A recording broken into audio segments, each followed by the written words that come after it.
Hello, my beautiful, glorious friends. We are here today to talk about the quote-unquote other guys, the non-Nintendo companies and games that appear at E3 2018. I'm gonna try to not talk about any one thing too much, because I actually kind of have there was a lot of good stuff this year. I have a lot of opinions on these. So I'm not gonna talk about everything.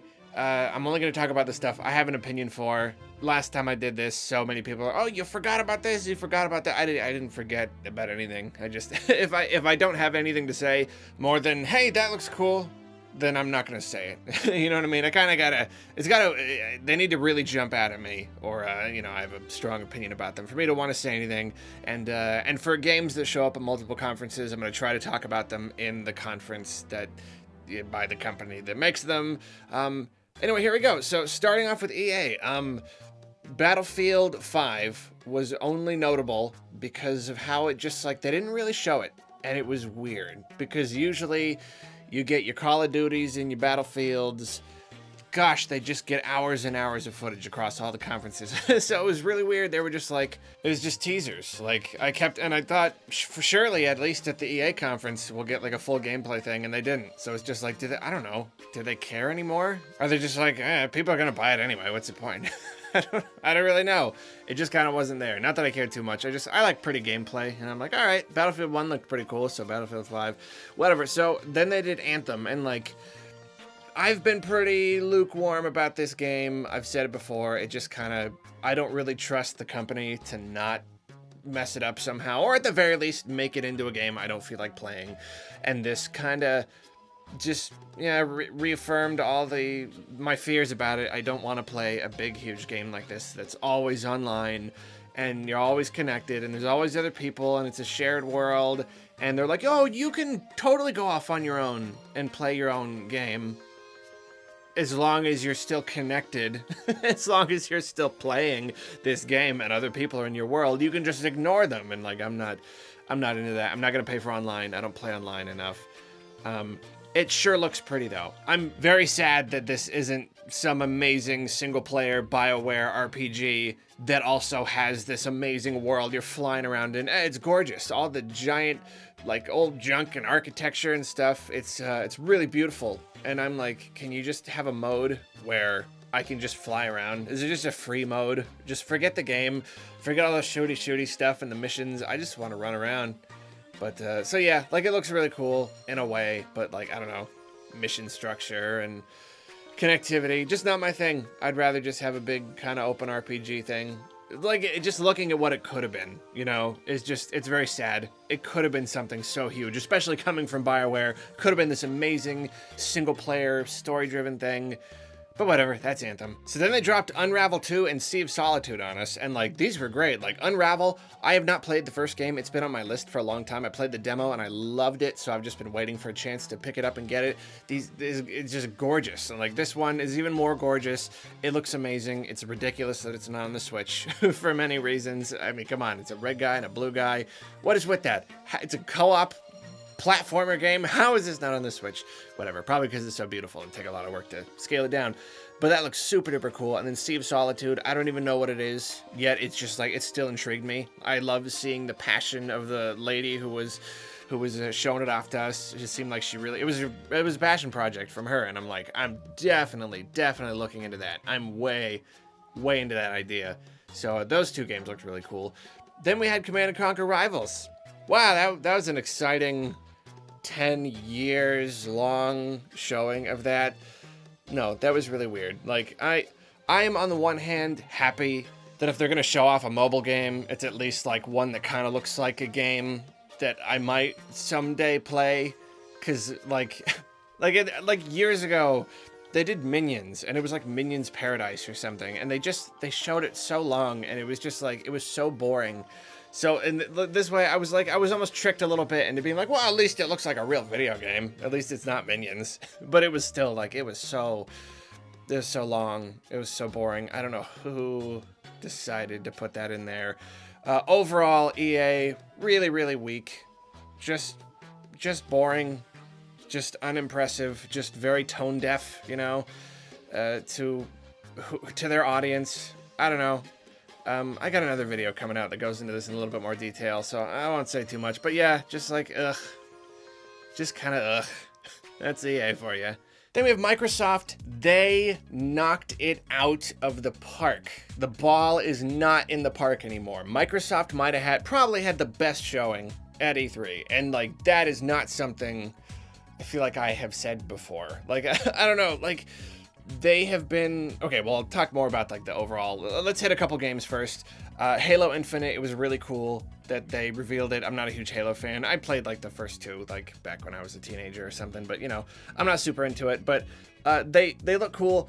The only problem with it was like, it was neat that they revealed it, but at the same time, that trailer was not impressive. It just, like, the graphics weren't very good. It wasn't very exciting. It seemed kind of cobbled together, you know? Like, they were just like, you know what? We really need to make this show better. We know we're working on this. We have a name. Let's come up with a name. And then just kind of throw together this trailer. That's kind of what it felt like. It was still neat, but I was just like, yeah, that doesn't really excite me like these kinds of cinematic trailers usually do. Devil May Cry 5. So that was a cool one. That one, pretty sure that's a multi-plat. Yet, watching it, I know that there are a lot of strong feelings on Devil May Cry and like the last game. So like watching it, I'm like, I am having a hard time telling if this is what fans want or if it's more of the old one or something. Later, it kind of sounded like it was more a good thing. I didn't really know at the time, but it was very cool that they gave it a great, big, cool reveal here. And then Dying Light 2, that's a cool one. That one looks really, really cool. Like, you mix Mirror's Edge with like zombie survival. It had a lot of really cool ideas with like the decisions you make affect the world, you know, and all like the political stuff and how it affects all the people. Like, that's a really cool idea. Like, I don't know much about the first game. I don't know much about like how combat actually is or like the deeper stuff, but like them giving that kind of over that general idea of the game and the choices system. I don't know how many choices there are actually going to be. They said there would be a lot, but I'm always kind of pessimistic. I'm kind of like, I bet there's like 5 big choices that'll actually affect things. But I don't know. That looked cool. That definitely caught my attention. I would like to learn more about that one. Ori and the Will of the Wisps looking gorgeous. Looking just like the most gorgeous stinking 2D platformer you ever seen in your life. I really wanted to play the first one, but everyone said it was so hard that I just...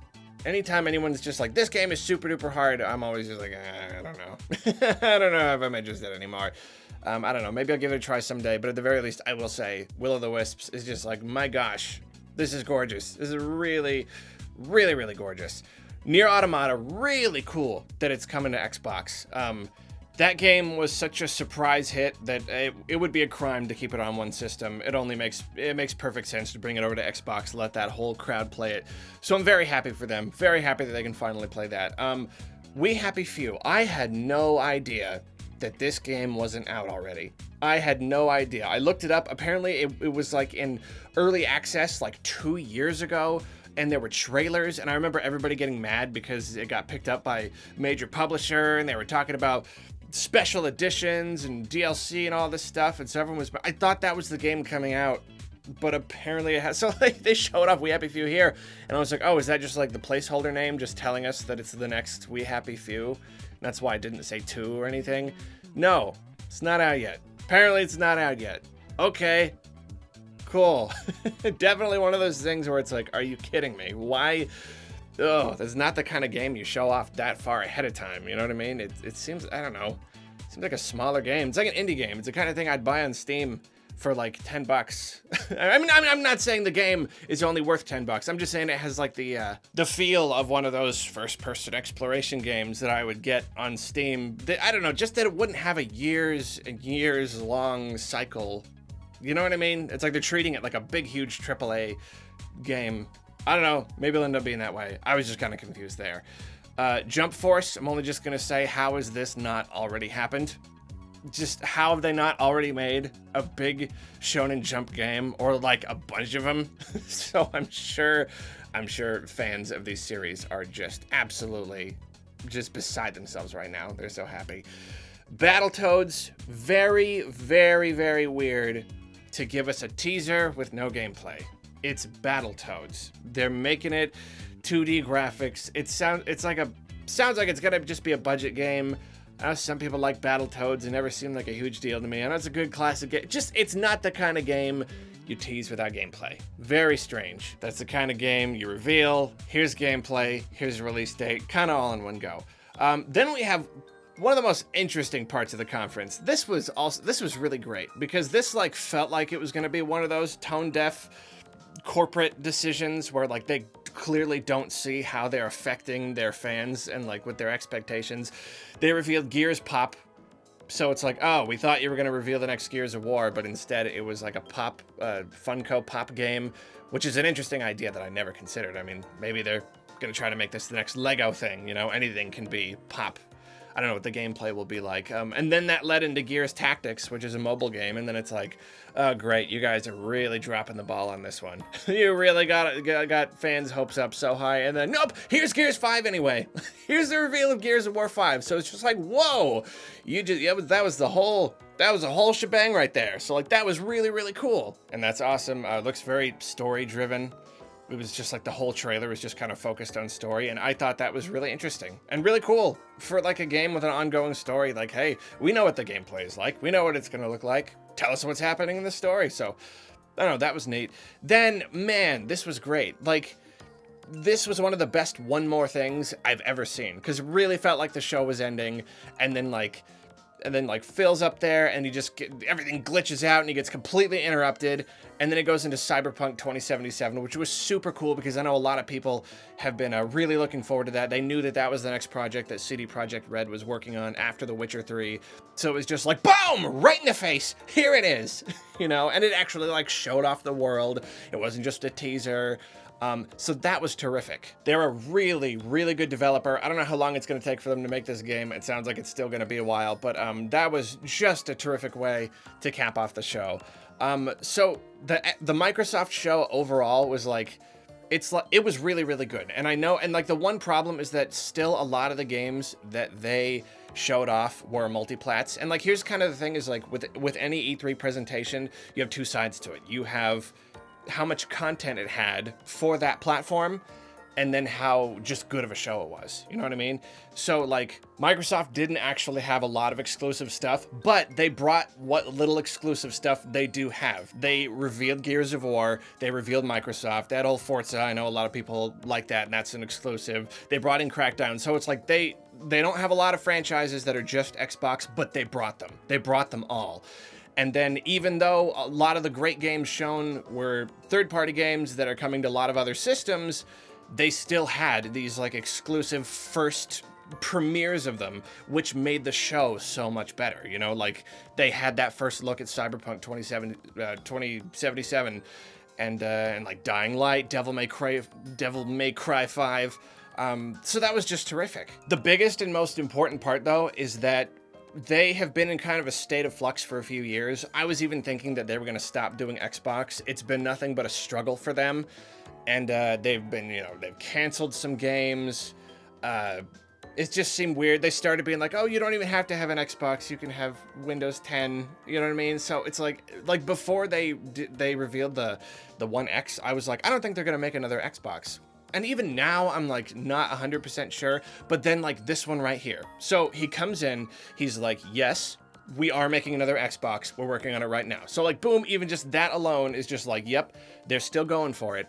And then he announces that they bought like a bunch of studios. They're like, we're starting another first party studio, and then we bought these 4 other studios, and we're all working on new games. So like the message here was, we are not gone. We are coming back this next generation, and we're really going for it. And it's like this whole show, it's like it knew. It's like it admitted, yeah, if you don't have an Xbox One right now, there's no real reason to get one. Like it knew. You know, if you don't already like Gears of War and Halo and you don't have an Xbox, there's no real reason to. Just get a PS4. They have a lot more exclusives. But we are making another Xbox, and we are putting a ton of effort into it. We are, you know, putting a lot of money and effort into making new games with our new first-party studio, and now all these other ones that are first-party studios.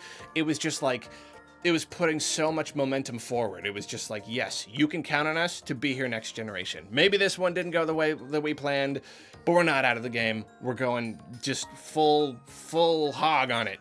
And that was just great. And like that, between that and all the other cool showings and all the cool reveals, it was just like, it was an amazing show. And no parts of it ever dragged on too long. There was like only a handful of little spots that were just, could have been a minute shorter. But for the most part, it was incredible. They probably had the best show at E3 this year. Moving on to Bethesda, they had a pretty good show too. So we started with Rage 2. I don't have a ton of opinions about the game. It's another open world post-apocalypse game. It looks really cool, but I'm also getting a little bit like, there's so many amazing looking games. I'm almost like, can you guys give me a break here? Like, how many games are you expecting me to play? So I don't even know if I'll like the kind of game that it is. Not really sure. What I really want to talk about is the song that they sang. A lot of people were putting this in the category of those awkward E3 moments, like, oh man, why do you guys always have to do the weird shows that we don't like?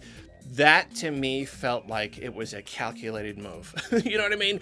That felt like they knew that was silly. They wanted that guy to be just look like a complete lunatic, trying to, are you ready to rage? And playing the piano. Like, it felt really self-aware to me. And I liked that. They were like, you know what? These musical sequences are always so awkward. Let's just do it. Let's give them the awkward musical sequence that's just super silly, and it really ties in with just the attitude of Rage 2. It's just silliness. It's silliness and violence, and so I actually really like that. I heard a lot of people grumbling about it, but I was into that. That was just silly fun, and I think that they knew that. You know what I mean? Fallout 76. I think the idea of Fallout 76 is pretty darn cool. Like, take the Fallout world and build a bigger multiplayer thing out of it. You know, people share these worlds, but then they can jump around worlds, take their progress with them, build bases and stuff like that. Like, I think it's a cool idea. It is unfortunately not something that I am into. I like single player games. I don't want other people in my games. It's just how I am. I don't want to pay for online. I'm not going to. It's just not me. And so it was definitely like, yeah, like it's something I can really appreciate, even as kind of a fan of, I can't say I'm like a big fan of Fallout. I've only played 3, but I do like the world and I do want to play the other ones. I just haven't had time yet, but it's not for me. And when I said that on Twitter, everyone was like, he just said you can play solo, but it's like, no, he didn't say. It's not like you're gonna go into the game and there's a solo mode and a multiplayer mode, or like you're playing around solo and like, oh, don't get too close to that player or else we'll insist that you pay for online. It's like, no, it is always connected. He said that. It's always online. It's always connected. If you want, you don't have to like run with other players and do stuff with them. You can do quests or whatever on your own. But it is online. It is. That is it. You're going to have a PS Plus and Xbox Live Gold membership. So yeah, just not for me, but it is a really cool idea. Like, I think, especially since Fallout 3 wasn't that long ago, I think this is a really fine kind of way to use the Fallout universe. Prey Moon Crash. Prey is another game that I have wanted to play. I gotta play some of these games so I don't sound so lame, always just being like every single one. Oh, I haven't played it, but here's my opinion. Oh, I haven't played it, but here's my opinion. I played the demo of Prey. It was really, really cool, and it's got this neat thing where like the mimics, the bad guys in the game can just be anything, like literally anything, a chair, a coffee mug, and so that's a really scary thing. So they announced this multiplayer mode where people are fighting each other, but they, you know, some of them get to be mimics, and it's just like, that's such an awesome psychological element. And so when you throw in multiplayer in there, I think that's a really, really cool idea. Then now you're trying to hunt actual people who are just being items in the game, and like, I don't know, that's really, really neat. A little bit more on that in just a second. Elder Scrolls Blades. Do not really see the point. If I want to play an Elder Scrolls game, especially now that I have a Switch, I'll just do that. I don't really feel the need to be playing that kind of game on my phone. I don't know. It's kind of a cool idea, but not super interested, especially because it probably won't run on my phone because it looks like it's a really graphically intensive game. So I don't really know what they're going for with this. I don't know who they're trying to target, because like anyone who's into Elder Scrolls enough to play it is gonna be, I don't know, whatever. Not my thing. That's what I'll say. So then Wolfenstein Youngblood. This one, I don't have a lot of opinion on it, but it does tie back with Fallout 76 and Prey Moon Crash, where it was really interesting that this E3, like Bethesda has been doing this whole thing talking about single player games. Like so many so many companies out there have given up single player games and experiences because all the money's in multiplayer games, whereas Bethesda has doubled down and been like, no, we still make single player games. We think that's really cool for gaming, and like, that's awesome. Bethesda is one of the few companies that I feel like really cares about gaming, and they want to do things that are good and healthy for gaming. They're not perfect and they make a lot of mistakes, but they do seem to really love what they do. And so it was interesting. I know a lot of people were worried about this. I'm not, though, because it seems like a best of both worlds scenario where the theme of this this E3 was somewhat taking previously single player games and kind of putting a multiplayer mode onto it. But like, that's just an option. They still gave us those single player games first, you know what I mean? They made Fallout 4. And then a few years later, hey, here's Fallout 76. If you want this option, you can now play with other people. Prey, that is a great single-player game, but hey, we're releasing some DLC. If you want, you can play this fun little mode with your friends. Wolfenstein Youngblood, like, yeah, we gave you Wolfenstein 2. It's a great single-player game. Here's an option to play with your friends, you know what I mean? And like, I think that's pretty cool. It's cool. It's just options for everybody. They still get the benefit of, like, you know, profiting from from multiplayer experiences, which are more profitable than single-player ones. For the most part, depending on how you monetize it and everything. But I don't know, but then the people still get their single player games, and I think that's just great. Then we had Doom Eternal. Oh, this made me so happy. As you probably know, I loved the first Doom. Really looking forward to the second one. I know it was just a teaser, but it was like the whole Hell on Earth thing, which is really cool. It's in all the skyscrapers and lots of new crazy looking demon guys, and I don't know. I just really like that. I love the name. I like the name. It wasn't Doom 2. Doom was already confusing because the original Doom is called Doom, and I hate it when companies do that. Yet this one wasn't just Doom 2. It wasn't like Battlefront 2, where it's like, great, now we have two Battlefronts and two Battlefront 2s. But they didn't do that. They called it Doom Eternal, and I like that because it's like the subtitles. It wasn't just like Doom Revelations, Doom Rising, just a nonsense thing. Like, no, Doom Eternal. It, like, you know, he brings Doom Eternal. It means something, and I thought that was really cool. So I'm really excited about that one. Really excited to see more. It sounds like they're going to show it off later this year at a thing. I don't really know. That's awesome. So then, what's his name? Todd Howard. I think it's Todd Howard. He comes on, a pretty long, I mean, he was the one he came on talking about Fallout 76. I'm talking about these out of order, but he came on. This was really, first, before we talk about the last few games that he talked about, really, really neat. All the jokes that he made, like, being self-aware, I think is really cool. We make fun of Bethesda a lot, so it's like, before anyone else could make a video like this, he comes in with this funny video of like, oh, they're putting Skyrim on everything, so what if they put it on your fridge and your Amazon Echo, and you, like, that's funny.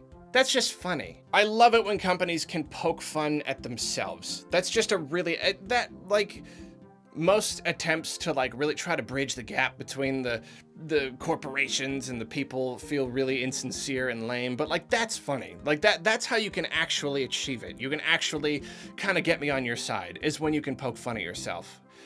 So that was really awesome. And then earlier in the show, the other guy was like making fun of Walmart for always spoiling their games. Like, that was a good joke. There were a lot of good little digs in there. Real point was, though, at the end, it was Starfield and Elder Scrolls 6. These were both very much just teasers. In fact, the Elder Scrolls one looked like they put it together in about 15 minutes.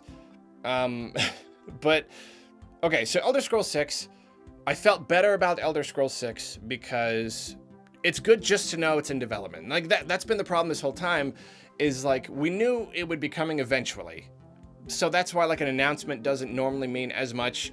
What it means is that they're working on it, and that's what we want. We just, like, it just sounded like they had no current plans to work on it, so we're just like, once they finally do decide to work on it, that's when we'll finally, like, okay, now the clock actually starts, and it'll be 3, 4, 5 years from then. So, like, even though it was just a teaser, and even though it was for a game we knew it was coming, we just wanted to know that it was finally on the plate, you know? We just wanted to know that it had finally started. Okay, good. It won't be 15 more years before the next Elder Scrolls. And it sounds like it's going to be on next-gen consoles, which is pretty exciting. And so then that brings us to Starfield. This one was more disappointing just because myself and a lot of other people are really hoping that this mysterious Starfield project is, you know, Elder Scrolls in space, in the same way that Fallout was Elder Scrolls in post-apocalypse with guns.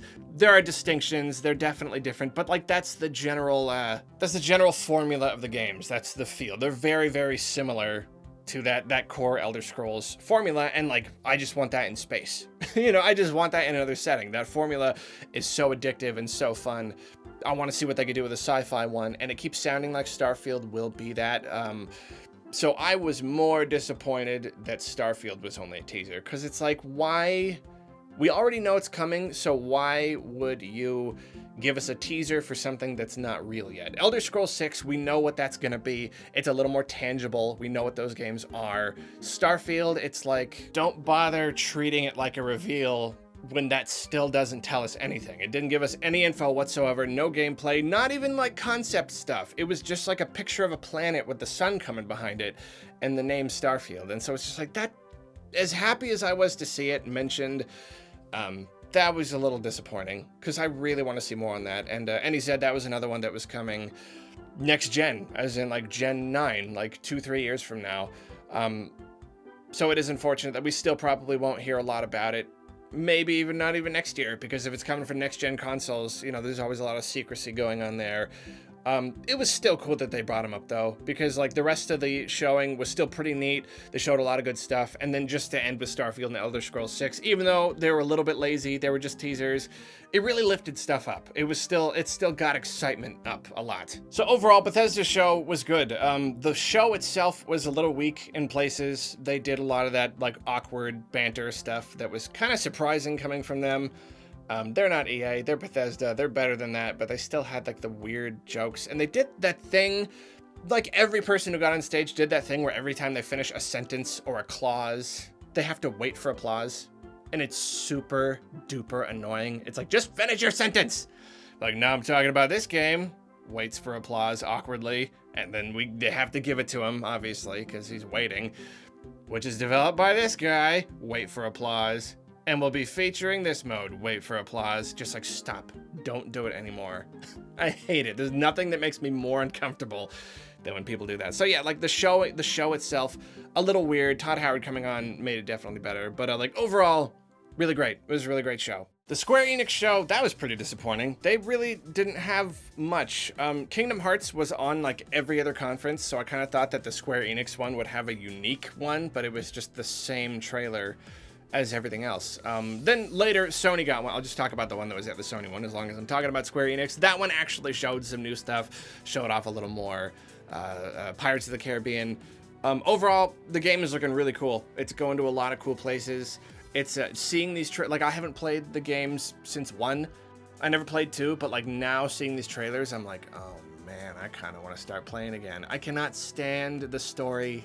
Everything I saw in the trailers, just so awkward, like, oh, we will use the power of heart. He cannot succumb to the power of darkness. Just, I can't stand that stuff. It's so corny and so bad, and the story is so convoluted and weird. I know a lot of people are very quick to tell me that it's more understandable than you think. You just have to be given it in the right way. It's also just kind of the quality of the story. It doesn't fit me. It does not fit my personal tastes. But the games are still so cool. They're big adventure games. All the Disney stuff is fun. But I don't know. Looking at that trailer again, as awkward as it was with its lack of sound effects, very strange. It looks neat, and it's definitely getting me looking at those collections that are coming out. Shadow of the Tomb Raider, there's not much to talk about. I'm very excited for it, but it's one of those things where it's like, sometimes the games that come out, it's like the formula is followed so strongly that it's like, I want it to follow the same formula, but at the same time, I know it's going to be so samey that I don't even really need to see more, you know? Like, I know what this game is going to be. I still want to play it, but like, They're showing a gameplay demo where she's creeping through the thing, killing people and all that stuff, and I'm just like, yeah, that looks cool. I know it'll be a good game, but I just don't need to see more. And I just think it's a really funny dynamic that there can be a game series that I just want more of the same. I'm fine with that. You know what I mean? Awesome Adventures of Captain Spirit looks pretty cool.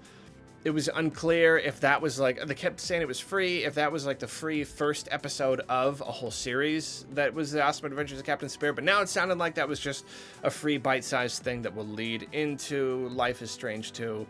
I'm not sure, but it looked really cool. I love storytelling games. I love it. I love any game that wants to tell a good story, especially something emotional about the human nature and all that. I like that. The Quiet Man, the overall presentation was a little lame. I do not like, I won't say lame. I don't like the switching back and forth between live action and gameplay. It's just a little jarring. I'm just not a big fan of that. I don't know what the game is at all. I like the idea of a main protagonist who is deaf. I wonder how that will tie into the game. So I'm at the very least interested to see like what that is at all. See if the whole game is going to be like that or what. So that was Square Enix. Overall, it was just kind of underwhelming. It was short, and like the problem was that it had very little extra info on games that were just shown everywhere else. It was kind of not necessary. You know what I mean? And there was no Final Fantasy VII, but I knew there would be no Final Fantasy VII because, again, the production, very troubled production. So a lot of people were disappointed in that. Not sure why. I guess they might not have heard that I had troubled production. So none of that. And overall, just not really worth doing. I don't know if I will watch it next year because it was just kind of a half hour of not really much, but I don't know. Moving right along, Ubisoft had The Division 2. It was one of their biggest games. The only opinion I have on Division 2 is that Division 1 was coming out for so long that I am super surprised that we're already seeing Division 2. Like, it was just like, it was one of those 3 E3ers, you know, where the Division is revealed with a full gameplay trailer, I might add, and then it's at the next E3, and then it's at the next E3, and then it releases a little bit before the next E3. And so now they're already on Division 2. It's just like so much of my life was taken up by the Division 1. But I guess that's the power of having a game completely completed, so you can take that engine and all those assets and everything, and it takes much less time to just build another story, another scenario out of it. Are you listening, Nintendo? Because, yeah. Anyway, Beyond Good and Evil 2. It's looking cooler and cooler all the time. I have not played Beyond Good and Evil 1, but everything they're showing me about this one, just, I don't know, it's like kind of just a big space world. Anything where there are like people, animals, just different animals cohabitating, I think is just kind of fun. It adds a fun dynamic to it. I'm enjoying what I'm seeing, and I'm really, really interested in seeing more, because that could be the spin on this kind of sci-fi genre that and it feels very real and lived in. You know, it's not so flashy and so like, oh, we have to recapture the cradle of Atlantis or whatever, and it's just fun. I really do like that. That's the kind of sci-fi I really like. The whole collaborative art thing, super duper cool. How they're bringing in, they're using this service with the Joseph Gordon-Levitt. Basically, it's just like everybody submit your art, and just like art and music and stuff that they can put in the game. And they will be paid for it. A lot of people were mad before they found out that people will be paid for it. But it's just like, it's an amazing idea that's like, what better way to make this world feel super lived in than like populating the whole thing with just like art and music that has been made by all these people, curated and just collaborated, all these people.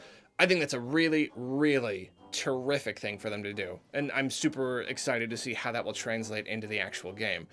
Skull and Bones, massive disappointment. One of my biggest disappointments of the show. All of my fears from last year were completely confirmed. It is not anything like Assassin's Creed Black Flag. You can't get out of your ship. Like, you have like a little hub area where you can like walk around and buy stuff, but like you're not exploring, you're not stopping at islands and getting off and going and doing piratey stuff.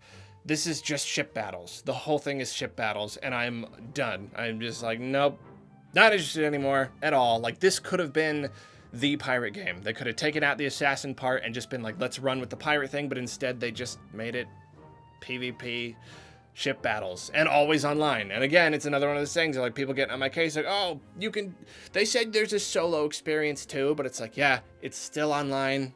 You're still connected to everybody. The game is still completely built around being online, so yeah, it's just ship battles. It's still kind of cool, but it just seems like less. It's like they took one element of Assassin's Creed Black Flag and ran with that and made that bigger than it was in Black Flag, but then just chopped off all the rest of it. So not interested at all.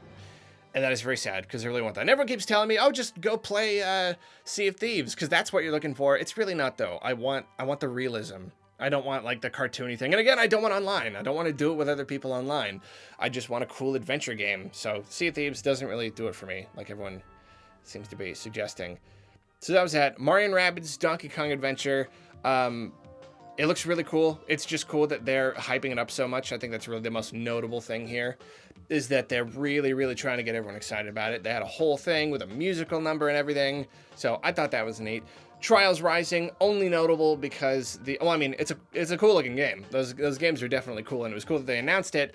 But for me, the most notable thing was the guy running into the TV. That was so stupid, and I totally loved it because it was completely unexpected. It's like on stage shenanigans, but I just did not see it coming at all. He's up there, and then he trips and just smashes the whole thing. That got a legitimate laugh out of me. that got a real laugh out of me, and I appreciate it for that. Transference, still don't know exactly what it is, but it is completely up my alley. Love the FPE walking simulator thing, story-driven, weird, mind-trippy stuff. Totally into that. Definitely want to play that. Starlink, of course, like I said before, I was like kind of interested in the concept of the game, even if I didn't know I was gonna get it. But then they were like Star Fox, and that was just stupid fun. That was just such a silly surprise that now I'm like, oh, I don't want to say that I'm more tempted to buy it now, just because of my loyalty to Nintendo characters, but I kind of am. But that was a very fun surprise. I mean, just like, I love this whole thing with Nintendo and Ubisoft. They're such good buds right now. Really, really fun. Assassin's Creed Odyssey. My only note about it is that it doesn't look like an Assassin's Creed game at all. I didn't see one single reference to the Assassins or the Templars or anything. I don't know how this is an Assassin's Creed game. Maybe it's probably in there somewhere, but I'm kind of surprised they don't just kind of break off and be like, hey, we want to make adventure games about history. Why don't we just say, why didn't they just call it Odyssey, an Assassin's Creed game, or like an Assassin's Creed universe game? That basically, and even if they wanted to keep tying in all the futuristic stuff that a lot of people don't like, even if they wanted to, they could still make it where that company is making, you know, they're digging into memories for whatever nasty reason. But like it doesn't have to be an Assassin's Creed game. When you call it an Assassin's Creed game, it should be sneaking. It should be being an assassin. This just looks like an adventure game, an action adventure game, which is cool. It looks neat. I love that they're adding in more RPG elements, but like not like stats and levels and stuff, but like role playing where you're making dialogue choices and stuff like that. I don't know how that's going to tie into the history, because usually they follow history, so I don't feel like you can actually change that much, but I love that they're doing it. The game looks really cool. I don't know if I'll get it. I got a lot to play, but it looks neat. Overall, the show is great. I was a little disappointed by the lack of surprises. There was no one more thing. A lot of that was because they already pre-revealed The Division 2 and Assassin's Creed Odyssey. We already knew they were coming. They were just showing them off here, so that kind of, it took a little, like, I see why they did it, to hype them up, but at the same time, it kind of takes a little wind out of the sails when there's no, like, you want something to be really revealed right at the show, and it's less and less of a thing now. Companies want to reveal them ahead of time. That's marketing, but that's okay. But like overall, really strong showing. None of it went on too long. It was really, really good. There were a lot of really good conferences this year, and Ubisoft was another one of them. Sony had Last of Us Part 2. Gosh, what gorgeous games. Just looking amazing. Still haven't played the first one. I really want to play the first one, and when I do, it seems like the kind of game I'd be into, and then I want to play the second one when I'm done with that. Looks amazing. I'm very happy that I'm sure the fans are just going nuts because people were super duper crazy about the other one. Looks gorgeous. Looks really awesome. Ghost of Tsushima. I'm not a huge fan of the ancient Japanese or just ancient Asian thing.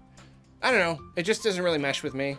It's not an aesthetic thing that I'm really into. However, I will say this game was gorgeous, and watching the demo was a ton of fun. Just look at it, just gorgeous. Going across the fields, and it was really all about lighting and color, and I really like that because it's like there's only so much you can do with texturing and graphics and stuff. So if you really double down on the lighting and the color, that really makes a big difference. You know, very cinematic, very cool. Control. I don't know what that is. I don't know where it came from. I don't know anything about it. I just know that trailer was just like, whoa. I was super into that. All the cool, trippy stuff, and I don't know. I want to learn more. I don't know if it'll be a game I want to play ultimately. It's hard to say just from what I saw, but like, it got my interest. It captured my attention. Resident Evil 2 remake. Oh, this is the stuff. This is what I live for. These dumb kind of reveals. I love them. I love them so much. With the rat and the struggle and the guy and the zombies eating him, and then someone shoots him, and then the camera goes back and it's like, who's the guy holding the gun? Oh, look at that. It's too much fun. It's too much fun. I love it. Although, what's with his voice? Seems like he has a different voice. I don't know what that's about. I need to look it up. But that was really cool. I really, really, really want to play the first Resident Evil remake because there's a lot about those old games that I know that I would probably like. I didn't like the idea before, but they've kind of been modernized. This one is like even more modernized with like over the shoulder and everything. So I like Resident Evil. I'm really excited about that, especially a remake of one of the original, more puzzly, more like figure it out, puzzle boxy ones. Very, very cool. Very excited about that. Death Stranding, they finally gave us gameplay, and we still don't know anything more because the gameplay was just Norman Reedus walking around. That was the gameplay, was him just walking around. It's like, is this just gonna be a story game? That's what it's starting to look like. Yet, despite being just as confused as ever, I'm still really interested. I'm probably more interested than ever. Like, they've really got us. They've got us, man. They've got me. I should be mad by now. I should be like, no, I really wanted a full reveal. I want to know what this game is about. I want to understand it at all and know what the gameplay is like. We didn't. Again, they didn't. But I, like, don't care. I, like, don't care. I still am so interested. The acting looks great. It's gorgeous. The story is super weird.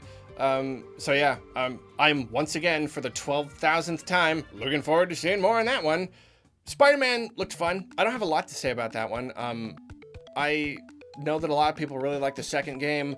I remember the third game came out when I worked at Game Crazy and people weren't so into it, but I know like the web slinging is just so much fun. So like there is a part of me that's looking at this new Spider-Man and it's just like that's slinging, man. It's just so like that's what sold the other games, or you know, the other game, Spider-Man 2, is just that awesome web slinging, and this one looks really exciting and cool. I'm not a big Spider-Man or comic book fan at all, but I will say that I want to do that. I just want to swing around that world, especially if it's like an open world one. I just want to do it. That's all I want to do. So the Sony show had a good amount of content, you know, like the stuff that it was providing us as a platform was good, but at the same time, that show was messed up. That show was messed up. Horrible pacing. Really, really bad pacing. Again, I'm going to go into this a little bit. I've got another video coming up about the shows a little bit more. But it was just like bad how they like showed one game and then moved everybody to another theater, and like they were treating it like the show hadn't started yet, but it had. And then they like these long musical numbers and really, really slow demos. It was just like, yeah, really bad pacing. And then it was like really short. Despite the dragged out pacing, it was still like a little over an hour long. So it's like if you snipped all that other filler stuff, it would have been like a half hour. And like that was weird, especially because there's so many games I wanted to see, but they saved them all for the after show. I guess they wanted people to tune in for all the live streams and stuff. You know, like they were at E3, Spyro Remaster, Dreams, Days Gone. No idea why that one didn't make it to the show, especially now that it has a release date. Do not know why it wasn't in the show. Tetris Effect, like all these other amazing games that I really wanted to see, and like I know I can technically go see them now, but again, it's that presentation thing. You want your show to be good. You want to lift that show up in any way that you can, because it's entertainment. You know what I mean? It's not just about info, E3. It's also about entertainment, just fun. And they didn't really deliver a lot on that front. They had a pretty weird show, which is especially weird because last year was really simple, really elegant, really effective. This one was trying to be really elegant, but it was bad on so many levels. They dropped the ball super hard. Can't complain too much because a lot of the games were there. Still really cool looking games. It was just weird. It felt like something was wrong, and they didn't want to say that something was wrong. They wanted to just play it off like they were supposed to. Everything went exactly like it was supposed to go. I don't really know. Overall, the E3 this year was just a lot of highs and lows. Very, very strange how many just crazy highs and lows. But a lot of really good stuff. A lot of really cool games were shown. Some good reveals. Overall, it was pretty darn solid. I really enjoyed it. It was weird that there was no Call of Duty. Usually, Call of Duty dominates. It just is just such a huge part of one or more conferences. Usually it has a showing at Microsoft and E3, not E3, Microsoft and Sony. And I don't know where it was this year. I can't say I missed it. I can't, you know, like that's always a part of every show. It gets pretty boring. Oh, what new Call of Duty this year? What long demo? What talk of all the DLC and everything? None this year. They just didn't. It just like a couple little teaser clips were in a couple of the shows, and that was about it. And that was kind of fun. I enjoyed how refreshing that was. So like between that not showing up a lot and then Battlefield 5 only having like teasers, yeah, it was definitely refreshing. I've been talking your ear off. That is everything that I felt about all the things. It still ended up being super duper long. I guess that was how good E3 was this year. They had that many things to talk about. I hope you enjoyed it. I hope you enjoyed E3. Let me know down in the comments what you thought about these other non-Nintendo games, which ones you're excited about. And I will catch you later with another video on my channel. Because I do YouTube. That's what I do. I make videos on YouTube. Bye.